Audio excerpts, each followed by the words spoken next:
অনেক ডাক্তার অনেক দূর থেকে আসতেছে, ভালো ডাক্তার এবং পাশের ডাক্তার। আমি ডাক্তার দেখালাম, সুন্দরভাবে আমাকে দেখলো এবং প্রেসক্রিপশন করে দিল। যে প্রেসক্রিপশনে ওষুধগুলো লেখা ছিল সেগুলো আমাকে দিচ্ছে। আমরা সুন্দরভাবে ওষুধ পাইছি। ধন্যবাদ। আমি এখানে আসছিলাম, আমার কিডনিতে পাথর আর ডায়াবেটিস, এই অ্যাপেন্ডিসাইটিস। আমার এখানে ফ্রি চিকিৎসা দিল, আমার ওষুধ দিবেন গেছিলাম। আমার মেয়েটা জন্ম থেকে অসুস্থ, তো এখানে বড় বড় ডাক্তার আসছে, তাদেরকে দেখে সে প্রেসক্রিপশন করে দিল। দেখি ইনশাআল্লাহ বাচ্চাটা ওষুধ খেলায় যদি ভালো হয়, দোয়া করি। ওদিকে তাকাও মা। হাকিমপুর উপজেলা এবং পৌরসভার উদ্যোগে ফ্রি মেডিকেল ক্যাম্প এবং বিনামূল্যে ওষুধ সরবরাহ করা হচ্ছে। ইতিমধ্যে বাংলাদেশের প্রখ্যাত বিশেষায়িত ডাক্তারবৃন্দ প্রায় 100 জন ইতিমধ্যে আমাদের রোগী দেখা শুরু করেছেন। আমাদের এই উপজেলা পৌরসভা সহ যত ধরনের জটিল রোগ আছে এবং যত অসুখের রোগের চিকিৎসার জন্য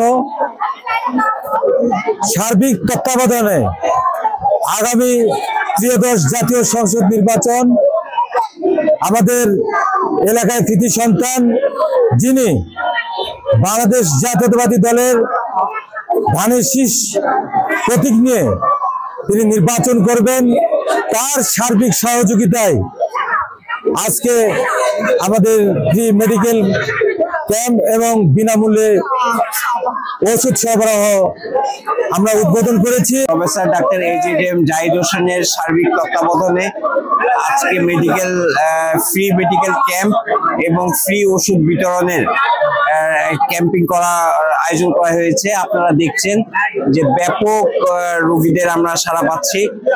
এখানে উত্তরবঙ্গের বিশেষজ্ঞ চিকিৎসক সহ ঢাকার প্রত্যেকটা ডিপার্টমেন্টের, যেমন কার্ডিওলজি, গাইনি, শিশু, তারপরে দন্ত, চক্ষু, নাক, কান, গলা সহ সকল বিভাগের বিশেষজ্ঞ চিকিৎসকগণ। জাতীয় বিপ্লব সমাধি দিবস উপলক্ষে আমাদের 6 আসনের অভিভাবক, আমাদের প্রিয় নেতা, বাংলাদেশ জাতীয়তাবাদী দল বিএনপির জাতীয় স্থায়ী কমিটির সদস্য, আগামী জাতীয় সংসদ নির্বাচন দিনাজপুর 6 আসনে বাংলাদেশ জাতীয়তাবাদী দল বিএনপি মনোনীত ধানের শীষ প্রার্থী ডাক্তার AJM জাহিদ স্যারের প্রত্যক্ষ তত্ত্বাবধানে আজকের এই বাংলা হিলিতে ফ্রি মেডিকেল ক্যাম্পের আয়োজন করা হয়েছে। রংপুর থেকে এসেছি বিশেষজ্ঞ চিকিৎসকবৃন্দ। আমরা দিনাজপুরের এই অঞ্চলটিতে এসেছি বাংলাদেশ জাতীয়তাবাদী দলের পক্ষ থেকে। আমাদের মূল উদ্দেশ্য প্রান্তিক জনগণের কাছে স্বাস্থ্য সেবা তাদের দুর্বলায় পৌঁছে দেওয়া। কারণ এসব অঞ্চলের মানুষ অনেক সময় অবহেলিত এবং তাদের যে মূল সমস্যা, অসুখটা অনেক দেরিতে ধরা পড়ে এবং বিশেষ করে মহিলা যেসব সার্জারি রোগী আছে তারা নিজেদের অসুখের কথা নিজের পরিবারের কাছে এমনকি সমাজের কাছে প্রকাশ করতে চায় না। ফলে দেখা যায় যে গোপনীয়তার ফলে তাদের অসুখ অনেক দূর এগিয়ে গেছে এবং চিকিৎসক হিসেবে আমাদের পক্ষে তাদের যে সর্বোচ্চ সেবাটা আমরা দিতে পারতাম, শুধুমাত্র এই কারণে দেরিতে আসার ফলে আমরা সেই সেবাটা দিতে পারছি না।